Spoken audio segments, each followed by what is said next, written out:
we want to confirm about the tomorrow's presentation. Tomorrow in the CD lab, you'll have the presentation. We are going to start as usual from 8:30 after the prayer.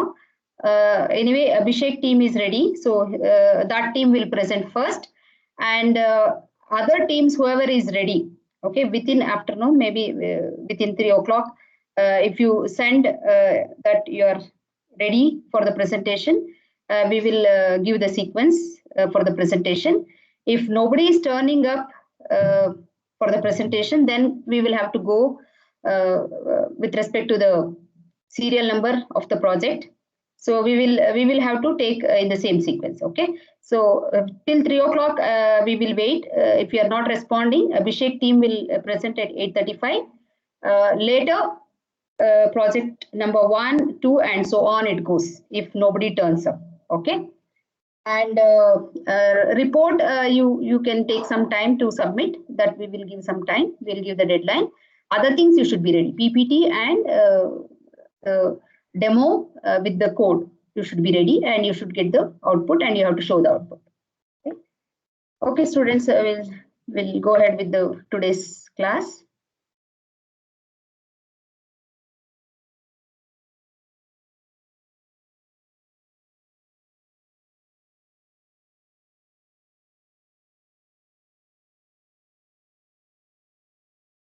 So in the last class, we were discussing about how to use the activation record, what are the contents of the activation record, how it is maintained, how it will grow, and how it will shrink.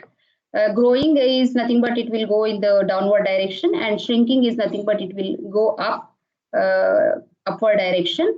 Whenever some procedure is called, it will create a new activation record for the procedure. And during that time, it will save many things like local variables, it will save the parameters, it will save return address, it will save. And we have some 2 types of registers, caller save registers and callee save registers. Based on the situation, it will make use of those registers. And then the returned value, whenever some function returns, the result is returned and it has to be saved into the activation record, even that is maintained. So all these, along with this, we also maintain something called activation record pointer.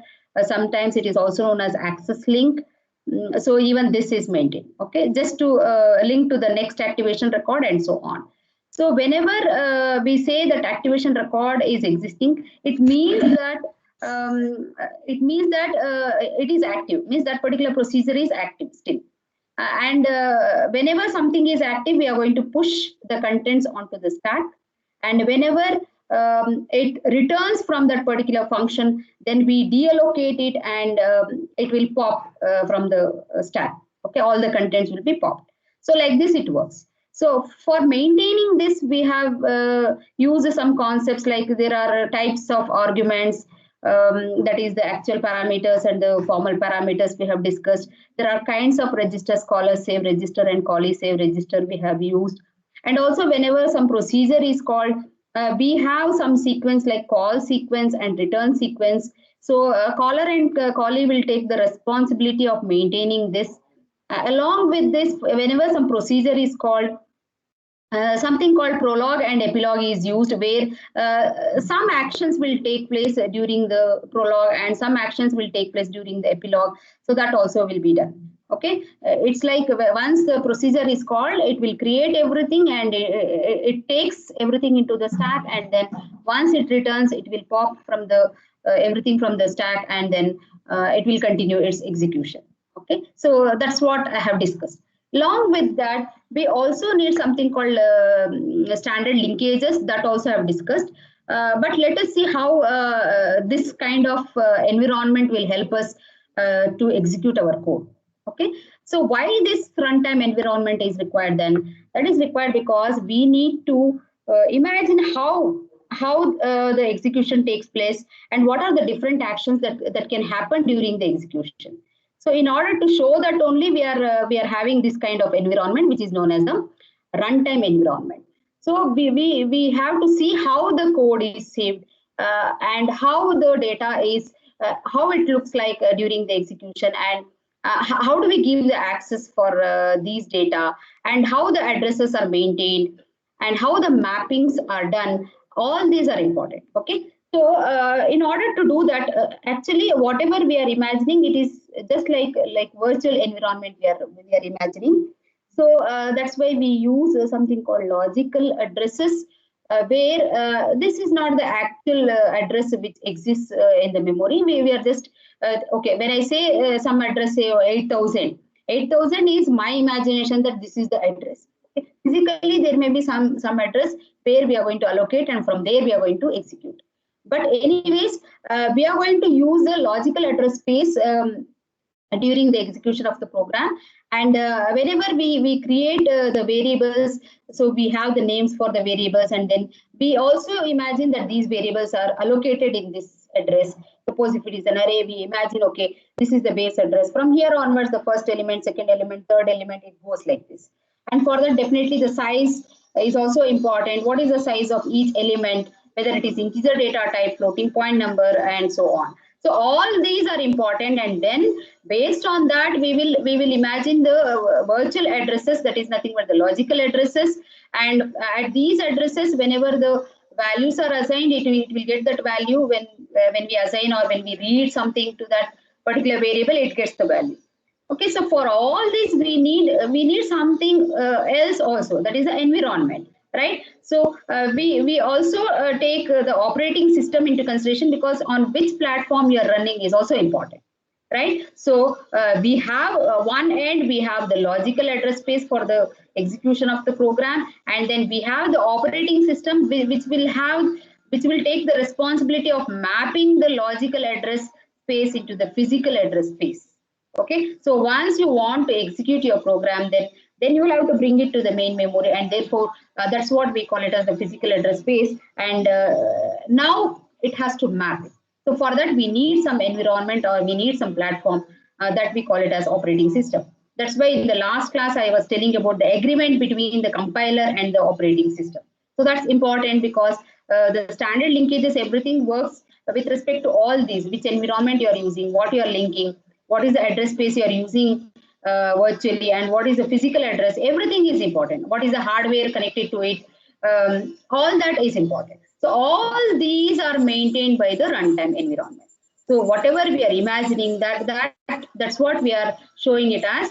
In the compiler writer perspective, how it looks is, we have the logical address space, we make use of the operating system, and then it will map onto the physical address space. Okay, so there are two main things that are happening. The first thing is allocation of the storage locations, means whatever we create, whether it is a variable, whether it is a function, whether it is a some structure, whatever we create, everything has to be allocated. So that's what is known as the storage locations.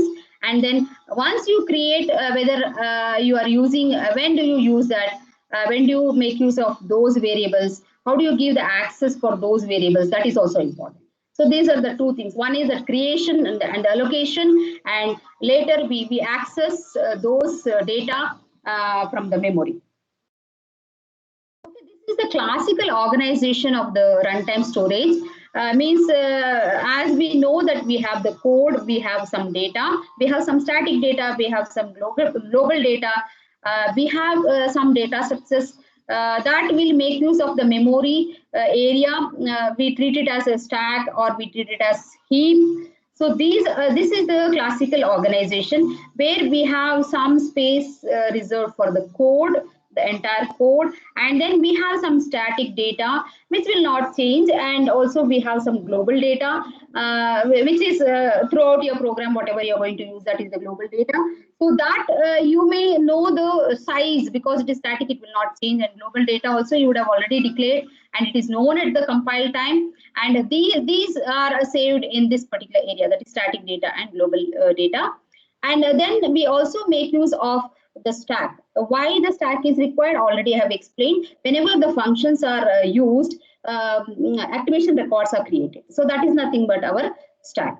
So stack also, when you are creating the stack, it means that you during the compile time, only it has been already developed, but you are using during the runtime. Okay, so stack always grows in this direction. Like first I will create one, and then next, and so on. So it grows in the downward direction, and whenever you pop, it pops in the upward direction. So that is about the stack. There is one more data structure called heap. Okay, so heap is used whenever you want to have the lifetime extended after the activation also. Means beyond the activation, if you want to extend the lifetime of some data, then you use the heap. So as you know that stack, if you are using, it will be active and the data will stay only till you return from that particular function. So once I reach main and once I print everything, whatever display, everything I do, then everything gets deallocated if you are using stack. But in case of heap, what happens in some situations, maybe we need to extend the lifetime. Maybe I use this data somewhere else also, then I want to, or maybe during the runtime, suddenly I will have to create and I will have to use. And then in that case, the lifetime is extended beyond the activation. Therefore, we use the heap.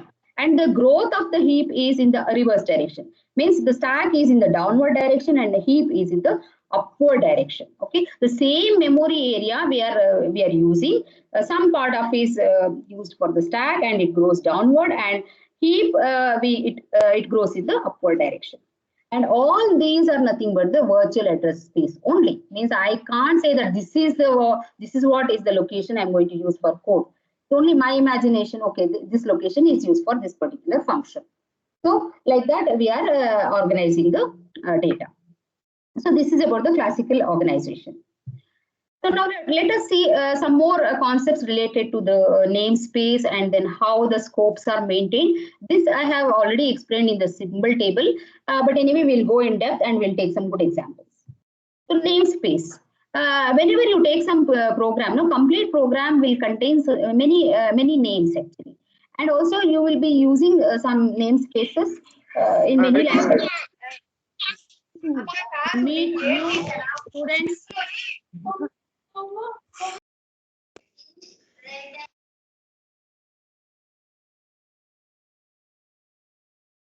Yes.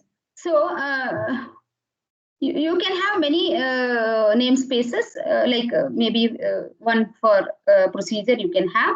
And also it is not just the namespace you're going to have. You're going to have the attributes also associated with the names. Like you can have the type of the particular variable, what type of variable it is, whether it is integer, whether it can hold integer or real number or character, whatever.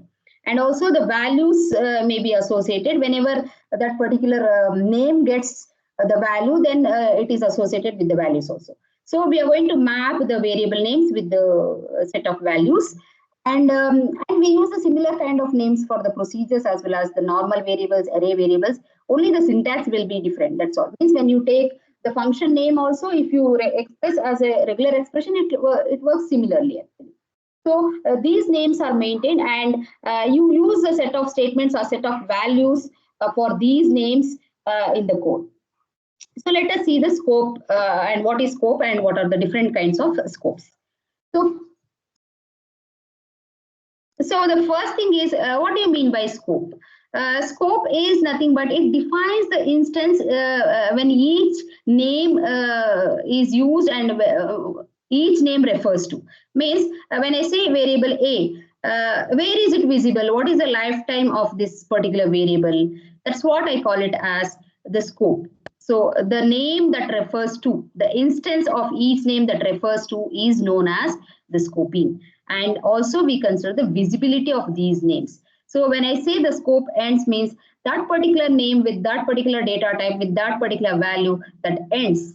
Or when I say the scope begins, it means that now I am declaring newly for this variable and I associate some value for this variable, then it is bound to that value. It is bound to that type. That's what is known as scoping. There are two types of scoping. The first one is the lexical scoping and the second one is the dynamic scoping. Let us see the difference. Lexical scoping is, it is based on completely on the code, and you know very well during the compile time itself, because your code is ready. Based on the code itself, you can find out what is the scope of each variable. And also you use, remember that this particular point is very important. You determine the nesting structure of the name, And based on that only, you are going to decide the scope. Means whatever examples till now I have given, that is about the lexical scoping only. Anyway, in today's class, we'll see the difference between lexical and dynamic. Means whenever I search, whenever I want to use the value of some particular variable, what I do is I just see in the current level whether it is available or not. If it is available, fine, I can use the value of that. If it is not available, then you are going to use the surrounding scope. If there also it is not available, then you will go to the next surrounding scope and so on. If nothing is available, then you'll be using the global scope. So that's how it works. Okay, that is known as lexical scoping. Basically, for the lexical scoping, we use the nesting structure. So we use the nesting structure means, suppose I have a procedure A, within that procedure A, I have a procedure B, and then I have a procedure C, and so on. The innermost we are going to take as a current nesting level, and then the surrounding will be the next. So like procedure C is the innermost, then the next level would be procedure B, then the next level will be procedure A, and procedure A may be in the somewhere it will be there. So main or something like that you are going to call. So based on that, you are going to use the scope. That is known as the lexical scoping. And some of the examples for the lexical scoping means it is actually convenient to use the lexical scoping in the following languages like Fortran, like C language, like Pascal. Lexical scoping is better because most of the things we know at the compile time only, and it is convenient to use the lexical scoping. Therefore, these are some of the examples. Similarly, the other type is known as the dynamic scoping, and as the name itself says, it checks at runtime. Okay, it checks at runtime. See the difference. Lexical scoping is at the compile time, you know everything, you know the nesting structure, and therefore you can get the scope of the particular variable. Whereas in the dynamic scoping, what happens? You're going to check at the runtime, and how we are going to check the closest variable with the same name. Means I would have used the same name many times, okay, but whichever is the recent one, which is the closest variable, means whichever I would have pushed recently, that I am going to use, and that value only we are going to use. That is known as the dynamic scoping. And here we are going to maintain a stack of names at runtime. Means as we encounter the name, no, we are going to push it onto the stack, and whichever is whichever is the nearest, whichever is the closest, that will be on the top, definitely. So whenever we search, no, we search from the we search in the stack from its top only. So and towards the downward means you are going to check whether I want to search for say X. X is there on the top, you'll see X is not there. Then you'll go to the next location. X is there in the next location, no. So you go in that direction from top to bottom, that is downward direction. So whenever that right variable is found, you are going to use that variable name and the corresponding value for that. So that is known as the dynamic scoping. Some of the examples are maybe these languages we are not using. In our syllabus, you didn't use anywhere. Maybe you didn't learn Lisp also. Maybe next semester, I don't know whether you are going to learn this kind of languages or not. But anyway, there are some languages like Scheme, Lisp, Miranda. These are the languages that are meant for dynamic scoping. Okay, means at runtime only you'll know which variables are used and how the values changes. Based on that time only you're going to use the values and you're going to evaluate. So that is known as dynamic scoping. But otherwise, most of the languages are lexical scoping. So anyway, I'll give some examples and it will be clear. So let us take this example. In this example, it is similar to our it is similar to our Pascal language. Let us take this. I think earlier also I had told some syntax about this. Program is when I use the keyword program, it means that is a program A, and we use the braces for begin and end. I think in Pascal we use begin and end. Here we are using the braces. It is similar to that. Okay, some syntax is similar, and we declared the variables like this.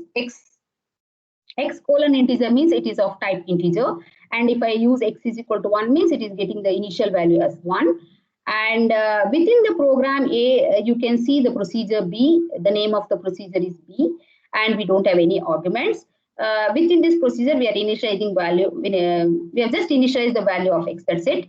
And in the procedure C, we have the declaration of x, and then we are also calling the function B. So that is the procedure. And whenever we begin and end, you should observe that it is the begin and end of that particular function. Okay, so this is the begin and this is the end of this particular procedure.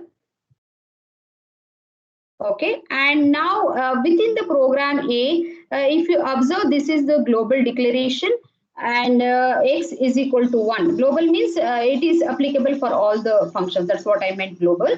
And the first particular call is going to be C. It is going to call C, and then once it returns back, it is going to print X. So this is about the program. Now let us see how the scoping works. Lexical scoping and the dynamic scoping. So this is the beginning of my entire program, and this is the end of my program A.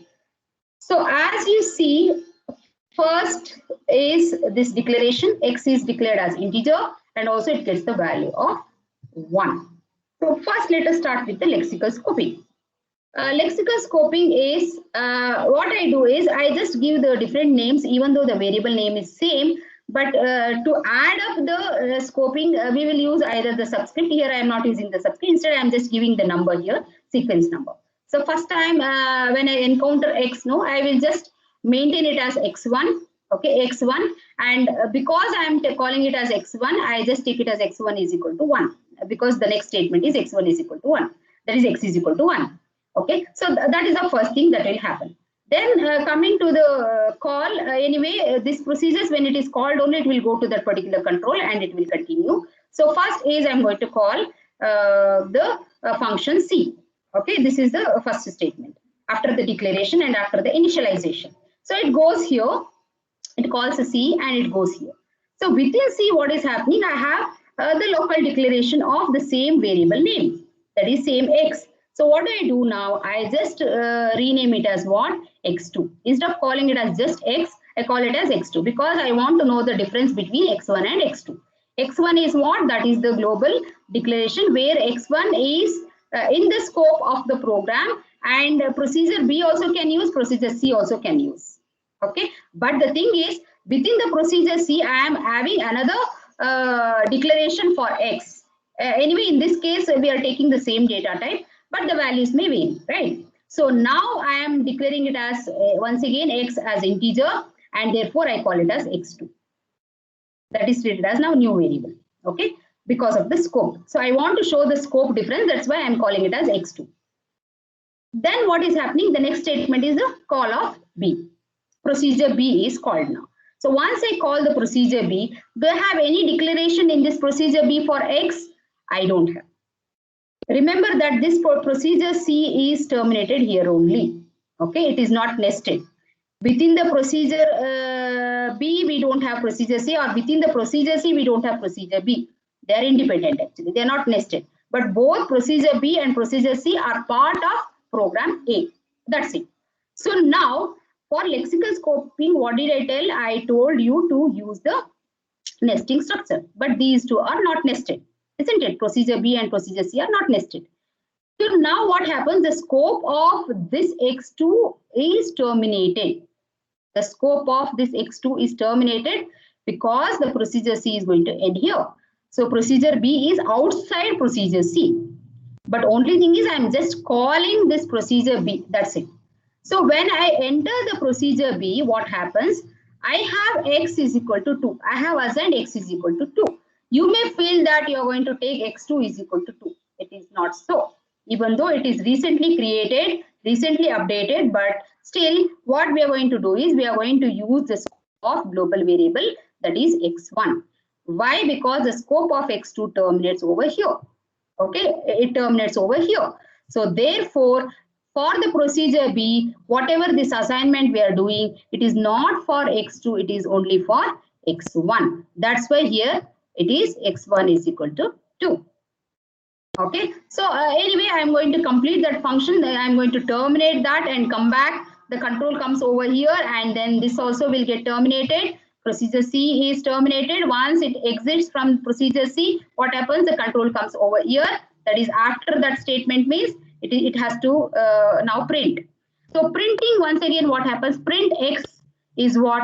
Now you see the scope of B. The scope of B ends here. means I had initialized the value of x1 as 2 inside the procedure B. Now the scope of that ends here. Once the scope of this procedure B ends, then what is the value of x now? Anyway, I use the same variable name, that is x1, but now the value of x1, that scope ends here. Therefore, when I say print, what is the recent value that we have pushed? So it is x1 is equal to 2, right? So x1 is equal to 2 means that is the value that is there in the x1. So when I say print means x1 will have that value. So what is the advantage of this? Even though the value has changed, see, initially I had x1 is equal to 1. Then within the procedure B, what did I do? I again assigned the value of x1 as 2. So the same value is there. When I say print, x1 is equal to 2 is only printed. This is what is printed. So the variable name is same and the value, whatever you have updated recently, that will be there. And once you print, it will not take x2 here. It instead will take x1. So it will print that. So this is called lexical scoping. Now let us see what is dynamic scoping. So dynamic scoping is what? Here we are not going to use a nesting structure. Instead, we are going to use the sequence, and whenever you push the name, so whatever is pushed recently, that only it is going to use. You can see the difference by this example now. So first, as usual, the first part is same, x1 we are going to have, and then x1 is equal to 1 also we are going to have. Then calling C is also same, and x2 is declared, that is also same, not a problem. And from C, from the procedure C, we are going to call the procedure B. So that also works similarly. And once it enters the procedure B, see, this is the difference. Once you enter the procedure B, what happens? It will use x2 instead of x1. Why this has happened? Initially, what did I do? For that x, no, I called it as x1. And the value for x1 was initialized as 1. Then I called the procedure C. Within that, I created another variable. So it is maintaining the stack of names. So I just take it as x2, and within the procedure C, I didn't do anything. Okay, I just called another procedure say B. So x2 doesn't have any value right now. But once I call the procedure B, what happens? This x2 gets the value of 2. Why? Because it will start searching from the top. So it matches with this. Anyway, x matches. This subscript is only to show the scope. That's it. So whatever is closest, that it is going to take. So whatever is closest means x2 is on the top. So for x2, it will assign the value as 2. Okay, so that is done now. So once it is done, it will terminate from the procedure B, and it comes back. The control comes over here, and then once the procedure B is done, the procedure C is also done, and then the control comes back to the print statement. So in the print, what is happening? The scope is still, you have to take the scope right now. The scope of this procedure B ends. See, whenever you want to access the value, you are using that whatever recent value you are going to assign, and like that you did. But now once the scope of the procedure ends, so how you are going to print now? This print is outside the procedure B and the procedure C. We are not seeing the nesting. Right? So now when I am printing, what happens? It will just take x1. It is not going to take x2. Okay? When I'm printing, it will take the value of x1. But while assigning, what we did is, for assigning, we were searching from the top, and then that is why it used the value of x2. Okay? Means it assigned to x2 variable. For printing, because the scope of procedure B ends, the scope of procedure C ends, now while printing, it will take the value of x1. So if I do more examples, maybe it will be more clear for you. Anyway, this example, I have a very good example later also. So basically what you have to understand is, for lexical scoping, we use the nesting structure. For dynamic scoping, we use the calling sequence. This if you are able to understand, then it will be very easy. Let us take one more example, and then we will discuss more. Again, for this example, this is a little different example. First, we will try to understand this code. Everything is using the define, and these parentheses are very important, open and close parentheses. So we have some variables, say m and n. These are global variables. So define m 50 means m will get the value of 50. Similarly, n will get the value of 100. There are two functions, Hardy and Laurel. Hardy does not have any argument passed. Laurel is having one argument passed, that is n. Okay, and this definition of this particular function, it starts with the define and it terminates. Okay, so this is the begin of that function and this is the end of this particular function. Similarly, this is the begin of the function and this is the end of the function.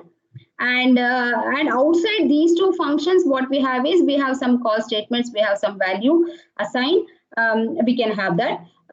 So when I take the scope, no, when I say n here outside, then always it is n is equal to 100 because that is outside these two functions. And similarly, m is equal to 50 is what we have assigned. And suppose if you pass some argument, then based on the lexical scope or dynamic scope, it will decide what value to use. And within the Hardy function, what we are having is, we have some display function where it is going to just display the value of n, and the new line is just to take it to the new line. And similarly, in the Laurel also, we have two display statements, the displaying of m and displaying of n, and in the new line. And within the function, you can call another function like this. So within Laurel, Hardy has been called. So this is, anyway, Hardy does not have any argument to be passed. So it has been just called. And similarly, for the Laurel, we have the argument passed. So this is the first call that is made from the main. So Laurel 1 means it takes the value of 1 for n and it continues. So this is the working of this particular program. So for every define, you should have a begin and end parenthesis. Similarly, for any function also, you should have begin and end. Everything should be enclosed in the parenthesis. So that is important here. Whatever you use, it has to be enclosed in the parenthesis. So this is like even in the Lisp, no, we use this kind of coding actually. So let us see how to differentiate between the lexical scoping and the dynamic scoping. In the lexical scoping, so let us start with the initial values. M is equal to 50 and n is equal to 100. Anyway, in the main program, I'm going to use n is equal to 100 directly. That's why it takes the n value as 100. And then the next statement is Laurel 1. Laurel 1 means it enters here into the function Laurel 1. So this n value is now 1.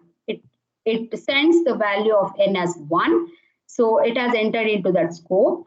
Now, within Laurel function, when you are displaying m value, anyway, it has not been changed inside the function. Therefore, it will just take m is equal to 50 only, and it will print the value as 50, okay, within the Laurel. And also, the next statement is in the new line. It will print in Laurel n is equal to what value it is going to print. N is equal to 1, because whatever has been passed now, that only is the value of n. Even though I had the global declaration as n is equal to 100, but now recently n value has been changed as 1. Therefore, I use the n value as 1. Okay, so that is done now. And within the Laurel function, we are calling Hardy. Okay, we are calling Hardy. And remember that in Hardy, we don't have any parameter passed. So it enters here into the Hardy. And also, I told you, know, this will use the nested structure. Within Laurel, Hardy has been called, that's it. But the entire body of the Hardy is not there within the Laurel.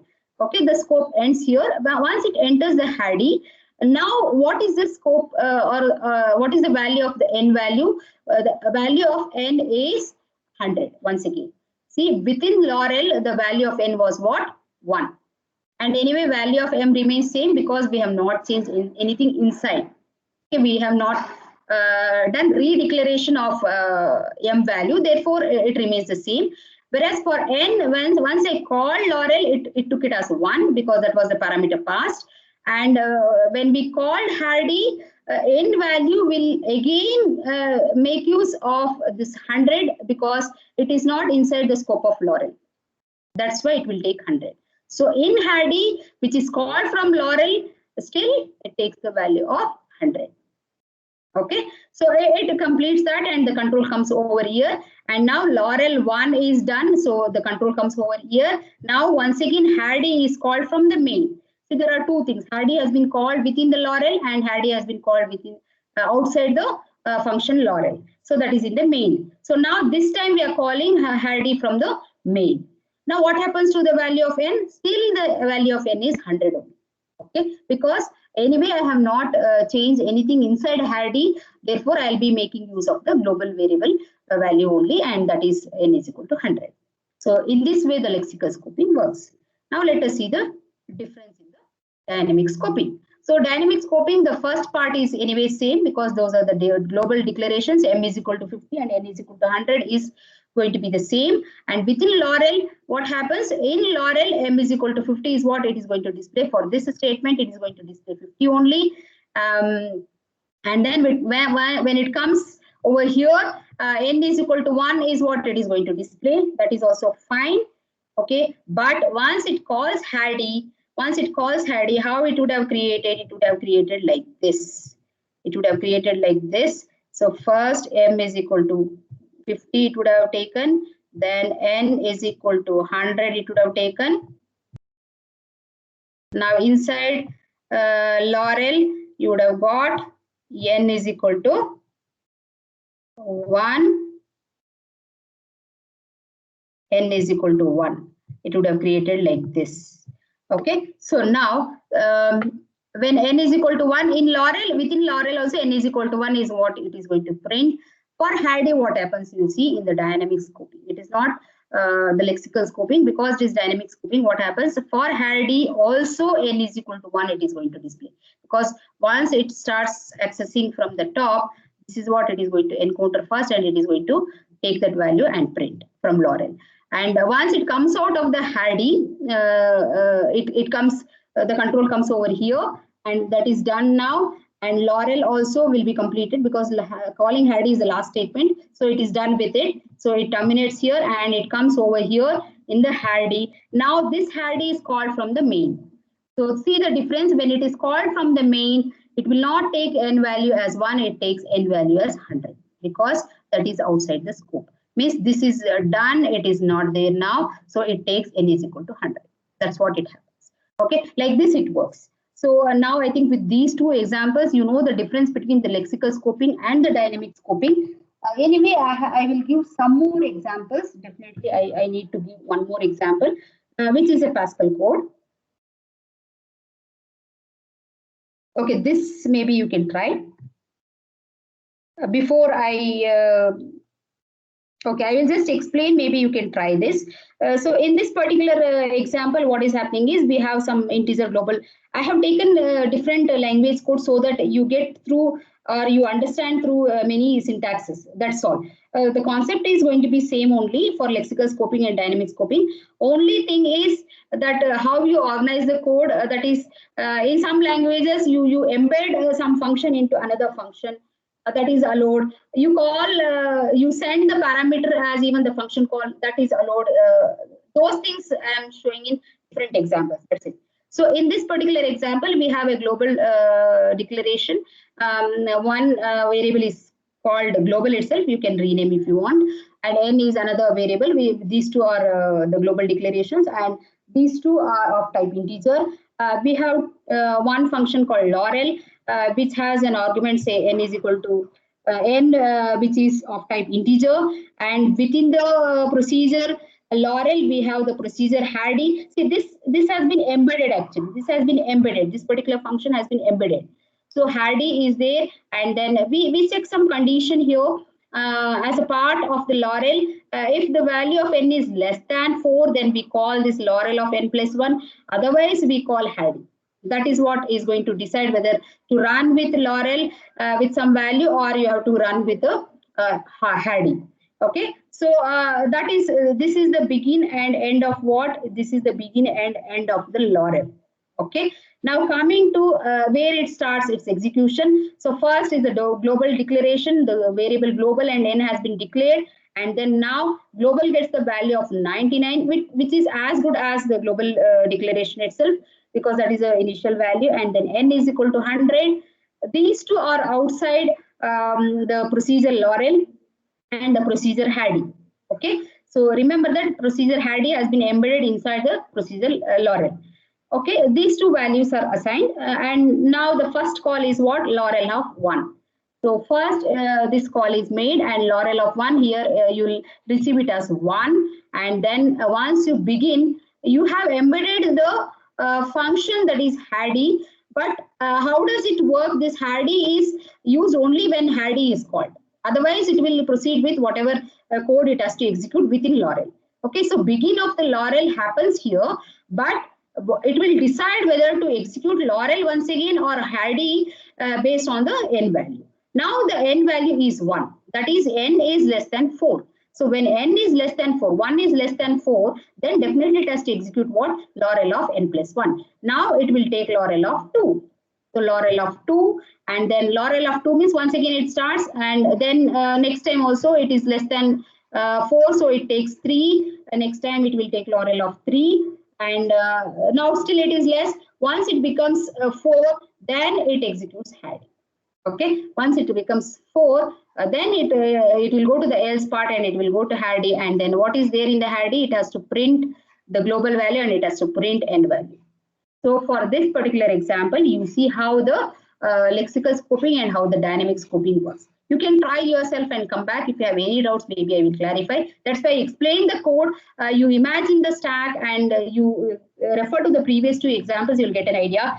Remember that for lexical scoping, we'll be using the nesting structure. And here in this particular example, it is very well adopted.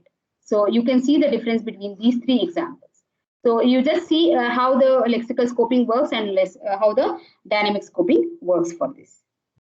So let us proceed. How to maintain this is also very important. Means how do we declare how the instances are created? How do we maintain? This I had told during the symbol table explanation also. Whenever you want to express your lexical scope, no, you are going to use something called static coordinate. For any variable, like if I have 3 variables, say x, y, z, for each variable I'll be using the static coordinate, which will have 2 fields actually. One is the level and the other one is the offset. So level is what? Which level you are having. Means I explained one example using level 0, level 1, level 2a, level 2b, something like that. So that is nothing but our level. So that is the level number you're going to maintain for that variable. And then the next one is the offset. Offset means suppose I am going to allocate x in the that is the first variable that I am going to allocate. Then I will always imagine, anyway it is a virtual address, I am going to imagine x at a 0th location.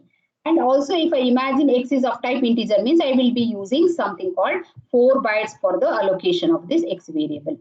Okay, so if I imagine like that, if x is my first variable, then I will allocate at 0th location. Okay, that is what is the offset for x. Now if I am having another variable, say y, and I know that the size of x is 4 bytes. So what happens? 0, 1, 2, 3 will be used for x. Now what is the offset for y then? It is at 4. It is present at 4. Similarly, if I have another variable, say z, then my base address is what? I am taking it as 0 only, okay, or whatever address you take. From that, offset for x is what? 0, because that is the first variable. Then the offset for y is what? 4. And the offset for z is what? 8, because 4, 5, 6, 7, I will use it for y, and the next location you will have z. Similarly, if I have another variable, you can go on. Some p, if you have, then accordingly you are going to create. Like this it works. So this is what I'm calling it as offset. So x is at offset what? 0. Y is at offset what? 4. Z is at offset what? 8. But it depends upon the level. So in that particular level, at what offset the variable is present is what matters. So we have to maintain both. Means at this level, x is present at this particular offset. Similarly, at this particular level, y is present at this offset. In some procedure, maybe I don't have the allocation for x. Then y will be there. Suppose y is there, then I will take y at 0. Suppose I don't have both x and y, then I will take z at 0 offset. So it is like that. Anyway, when I give examples, it will be more clear for you. If I have time, maybe I can explain that also. One example. At least I will start Based on this, see how does it help whenever you maintain the static coordinate, no, for the variable to access, if you know the level and the offset, it is easy because you have the level, and if you know the offset, at that particular offset, the value of that particular variable is present. So that's how we are going to access these variables. Even though it is a nested structure, even though you have many functions that are called in the sequence, still you can manage because you are maintaining something called level and offset. So it is easy for accessing. So this particular scope will help you to maintain the local names, to maintain the values for that, and also it provides the access at a particular level. So like this, the static coordinates are created and it will maintain the addresses and the references related to that. Anyway, all these are static addresses, or I can say it is the virtual addresses. So this way it will help. And all these, when it is known, level is known whenever you have the function called, or whenever you have the code, complete code when you have it, you can easily find what is the level of each variable and what is the offset. So offset is done at the compile time only, means it is computed at the compile time itself, and it is known at compile time. Okay, and it is used during the execution. Means whenever once you want to access that particular variable value, you go there and then you access it and complete the execution. So all these are created at compile time. It is known at compile time. Only thing is that you are using it during the execution time. So that's what is known as the lexical scope. This example, I don't think so I'll be able to complete. So maybe I will stop. This is a good example. This I can explain the difference properly for both the lexical scope and the dynamic scoping. This I will take up in the next class maybe. This example you know very well. I have explained it before also. Just go through this example and come so that you know the sequence, what is the sequence, what is the nesting, all that. Now for this same example, I will show both the static coordinate and the dynamic coordinate. Static coordinates are created for the lexical scoping and dynamic coordinates are created for the dynamic scoping. So you can see the difference, how it is created and how it works. So that maybe I will explain in the next class.